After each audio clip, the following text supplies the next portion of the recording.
बिस्मिल्लाहिर्रहमानिर्रहीम। ज्योमेट्री के हवाले से जो डिफरेंट लेक्चर्स का सिलसिला कंटिन्यू किया हुआ है for NTS exams and other entry test exams, उस हवाले से ये लेक्चर नंबर 6 है।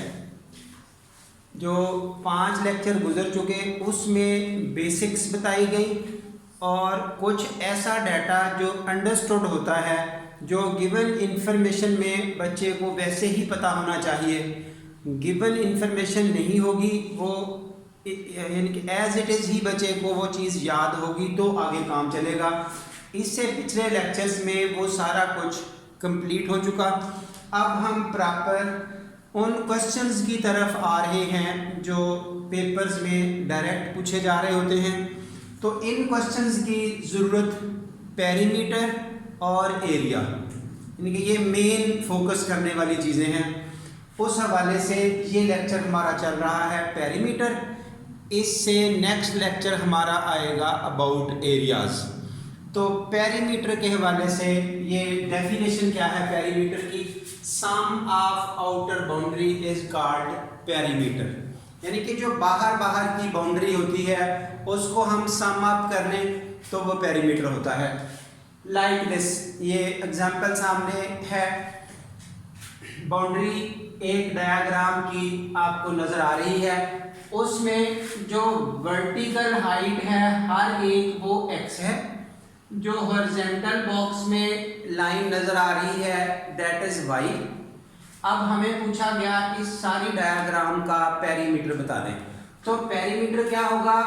ये प्लस ये और प्लस ये जहां जहां मूव कर रहे हैं वो सबको ऐड अप करना है। तो अब x plus y plus x plus y plus x plus y, ये यहां तक तो लिख लिया गया। उसके बाद जो ये 3x और 3y लिखा, ये क्या चीज है? ये देखिए y और y। जब हम इसको इस तरह ऐसे लाइन पूरी करेंगे तो ये वाली लाइन भी उसी के इक्वल आ जाएगी। बाहर लग रहा है y, इस लाइन की लेंथ का नहीं पता, लेकिन जितना ये है प्लस ये है प्लस ये है, अगर इन हॉरिजॉन्टल लाइंस को हम ऐड अप करेंगे तो ये इसी के बराबर आएगी। इसलिए ये भी आपकी हो गई 3y। इसी तरह जो वर्टिकल x है, जब इसको ऐसे जोड़ेंगे तो जितनी ये वाली लेंथ है ये आपकी हो जाएगी 3x। तो इस तरह से जब टोटल फिगर की बात करेंगे तो ये 3x और 3y लिखे गए, ये सब मिलके हो गए 6x प्लस 6y। ये आपके पास रहा पेरीमीटर। ये वाली एग्जांपल आपको सिर्फ पेरीमीटर की अंडरस्टैंडिंग की खातिर बताई गई है, जिससे बच्चे को ये पता चल सके कि व्हाट डज पेरीमीटर मीन। तो वो पेरीमीटर क्लियर हुआ। अब उसके बाद जो ये triangles, 4 sided figure, 5 sided figures, circles, ये आगे डिफरेंट स्ट्रक्चर आता जाएगा जिसमें हमसे पेरीमीटर से रिलेटेड क्वेश्चन पूछे जाएंगे। फॉर एग्जांपल अब देखिए question number 1, from the triangle ABC। ये वाली ट्रायंगल है जिसकी अभी बात हुई है। इस ट्रायंगल का हमसे पूछा गया पेरीमीटर बता दें। क्वेश्चन ये लिखा है, तो उसकी डिफरेंट 3 साइड्स पर लेंथ लिखी गई है। तो पेरीमीटर क्या होगा? AB plus BC plus CA या AC। तो वही हमने ये स्टेटमेंट लिखी है। पेरीमीटर हो गया AB की लेंथ प्लस BC की लेंथ और प्लस CA या AC की लेंथ। वो लेंथ्स मिलके आपको मिल गया आंसर 18। सो ये रहा इस ट्रायंगल का पेरीमीटर। नेक्स्ट क्वेश्चन नंबर ये 2 आ रहा है। अब इस क्वेश्चन में एक डायग्राम बना के आपको कहा गया ABC। आपको BC साइड की लेंथ 7 बताई गई, AB साइड की लेंथ 4 बताई गई, AC साइड की लेंथ नहीं बताई गई और हमसे पूछा गया पेरीमीटर बता दें। ये देखिए हिडन डाटा की बात होना शुरू हो गई है। अब 7 और 4 मिलके ये हो गया 11।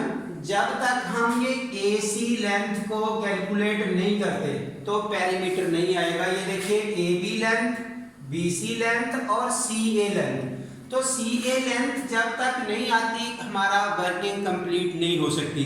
तो CA लेंथ निकालने के लिए इंफॉर्मेशन देखिए, ये एंगल 50 का, ये एंगल 50 का। हम पिछले लेक्चर्स में पढ़ चुके हैं कि अगर किसी जगह पे ट्रायंगल में दो एंगल्स एक जैसे आ जाए तो उनकी अपोजिट साइडों की लेंथ भी एक जैसी होती है। ये देखिए ये 50, ये 50। इस 50 डिग्री के सामने 7 है तो फिर इस 50 डिग्री के सामने ये भी 7 होगा।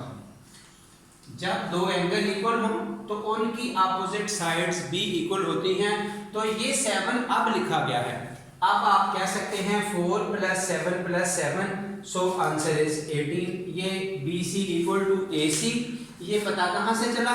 अगर दो ट्रायंगल की दो साइडों की लेंथ एक जैसी हो तो उनके अपोजिट एंगल एक जैसे होते हैं, और अगर एंगल एक जैसे मौजूद हों तो फिर अपोजिट साइडें भी एक जैसी होती हैं। सो इस हिडन इंफॉर्मेशन को हम पहले बता चुके हैं, यहाँ इसका यूज समझाया जा रहा है इन क्वेश्चन नंबर 2। यानी कि ये वो स्ट्रक्चर है जो हमारी ज़रूरत का बन रहा होता है, जो एग्जामिनेशन में बैठे हुए हमें डिस्टर्बेंस क्रिएट कर रहा होता है। क्वेश्चन नंबर 3 देखिए, find the perimeter of an equilateral triangle. ये देखिए अब टर्म इक्विलेटरल आ गई। Having the side length 6। जिस इक्विलेटरल ट्रायंगल की एक साइड की लेंथ 6 है उसका पेरीमीटर बता दें। वंस अगेन हिडन इंफॉर्मेशन क्या है? जो टर्म इक्विलेटरल ट्रायंगल है ये ऐसी ट्रायंगल का नाम है जिसकी तीनों साइडें इक्वल होती हैं। अब बताई तो एक है 6, बाकी दो का कैसे पता चला? वो इस हिडन इंफॉर्मेशन से। यानी कि ये वो डाटा है जो पुराने लेक्चर्स में डेफिनेशंस में पढ़ा गया, इसलिए ये यहाँ लिख भी दिया गया, equilateral triangle having 3 sides equal in length. So perimeter क्या हुआ? P stands for perimeter. 6 + 6 + 6 that is 18। तो ये आपके सामने आ गई बात। उसके बाद क्वेश्चन नंबर 4 की जो वर्किंग शुरू हो रही है, ये इस वक्त हिडन इंफॉर्मेशन यहीं से आपने कोट की जाएगी, क्योंकि यहाँ से पहले ये चीज़ नहीं बताई गई, ये यहाँ से ही आपने क्लियर करनी है।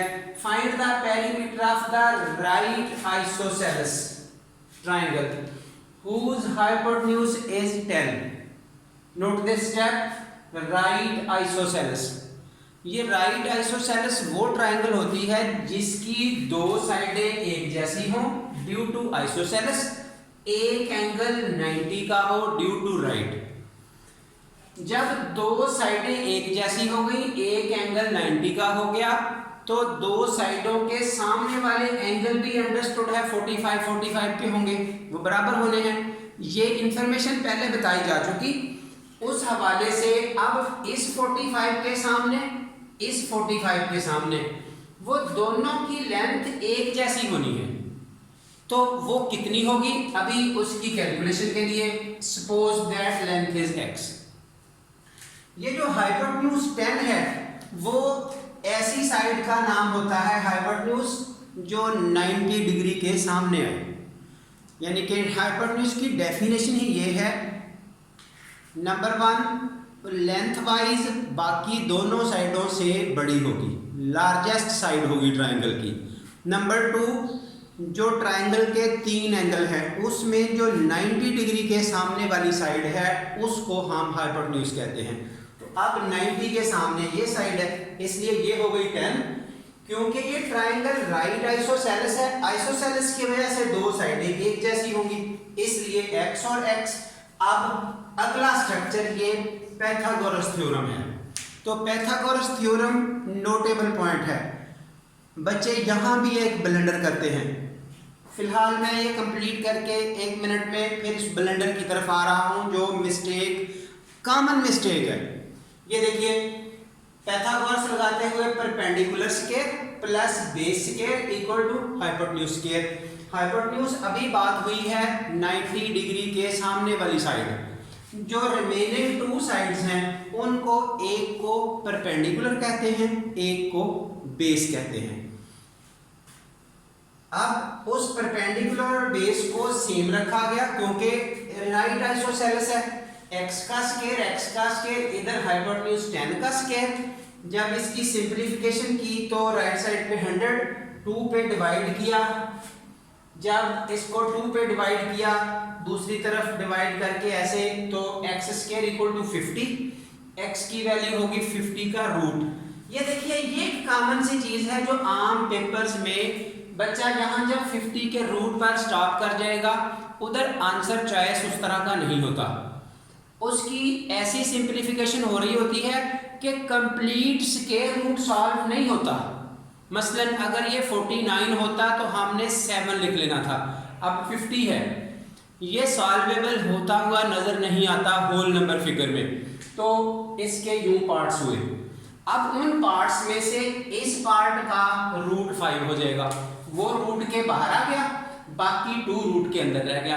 तो आंसर चॉइस में कभी कभी इस तरह की वैल्यूज मौजूद होती हैं। अब हमने वो भी हल करके दिखा दिया। लास्ट बात आ गई अबाउट पेरीमीटर। तो पेरीमीटर P क्या होगा, AB BC CA। तो ये उनकी लेंथ लिखी, ये दो लेंथ x वाली 10। इस वक्त ये और ये मिलके हो गया 10√2 प्लस 10 कॉमन आ गया। तो ये एक कोशिश की गई है सिंप्लीफिकेशन की, एंड तक सिंप्लीफिकेशन हो सके। हाँ जी, उसके बाद find the perimeter of the square whose, ये पहले जरा इसी की बात कर लें जो ब्लेंडर मैंने कहा था कि गलती बच्चा कैसे करता है। यहाँ पर जो राइट एंगल ट्रायंगल है उसमें पाइथागोरस थ्योरम वैलिड है, बाकी जगह नहीं। ये क्वेश्चन नंबर 7 देखिए लिखा गया, अगर कहा जाए इस ट्रायंगल का पेरीमीटर बता दें। अब बच्चे ने क्या गलती करनी है, बेस परपेंडिकुलर हाइपोटेन्यूज समझते हुए यहाँ पर ये पाइथागोरस का फार्मूला लगा देगा, आंसर कोई ना कोई निकल आएगा। जब एड अप करेगा तीनों साइडों को तो वो जवाब में भी लिखा गया होगा और बच्चा वहां गलती करेगा, हालांकि उसका आंसर है इट कांट बी डिटरमिन्ड। ये इंफॉर्मेशन इनसफिशिएंट है क्योंकि जो पाइथागोरस लगाना है वो तो लगाना है राइट ट्रायंगल में, वो ट्रायंगल राइट नहीं है, इसलिए इन बातों का ध्यान रखना जरूरी होगा। हाँ जी, आप देखिए एक स्क्वायर का पेरीमीटर पूछा जा रहा है, ये जैसे है जिसका डायगोनल d है, वैल्यू d या कोई और हो सकती है। ये देखिए यहाँ पर ये स्क्वायर की प्रॉपर्टी है, हिडन इंफॉर्मेशन के उसकी चारों एंगल 90 के, चारों साइडें इक्वल। अब ये भी x होगी, ये भी x होगी, ये भी x होगी, इसी तरह ये भी x होगी। तो उसी तरतीब से जैसे ये पाइथागोरस लगाया, यहाँ पाइथागोरस का थ्योरम लगाते हुए हम x की वैल्यू कैलकुलेट करेंगे, आपके पास ये आ गई। यहाँ देखिए फिर आंसर चॉइस इशू है, स्क्वायर रूट वाली टर्म को हम रैशनलाइज करते हैं ऊपर शिफ्ट करते हुए, उसी रूट से ऊपर नीचे मल्टीप्लाई किया। अब ऊपर वाला ये हो गया, नीचे ये दोनों 2 मिलके √2 रह गया, 2 इससे सिंप्लीफाई होके आंसर आपका ये आ गया। तो अब आप इन चारों साइडों को इकट्ठा करके लिख सकते हैं 2 स्क्वायर √2d, ये हो गया इसका पेरीमीटर। ये लास्ट में बात आ रही है इस डायग्राम का पेरीमीटर बता दें। अब इस डायग्राम का पेरीमीटर ये x, ये 4, ये 10, ये x हमने सपोज किया है, ये 4 मौजूद है। तो ये देखिए यहाँ पर ये हो गया इसका हाइपोटेन्यूज, ये हो गया परपेंडिकुलर, ये हो गया बेस जिसको x रखा। अब यहाँ से पाइथागोरस थ्योरम लगाते हुए हमने x की वैल्यू निकाली। अब एक x ये है, एक x ये है, ये 4, ये 4। तो इस तरह से AB BC CD DA, x और x, 4 और 4, ये तो डायगोनल है। हमसे पेरीमीटर पूछा है, पेरीमीटर आउटर बाउंड्री का सम होता है। तो यहाँ हल करते हुए आपके पास ये रहा पेरीमीटर। तो यहाँ तक का पेरीमीटर का वर्किंग कंप्लीट हुई। So that's all up to perimeter. Thank you very much.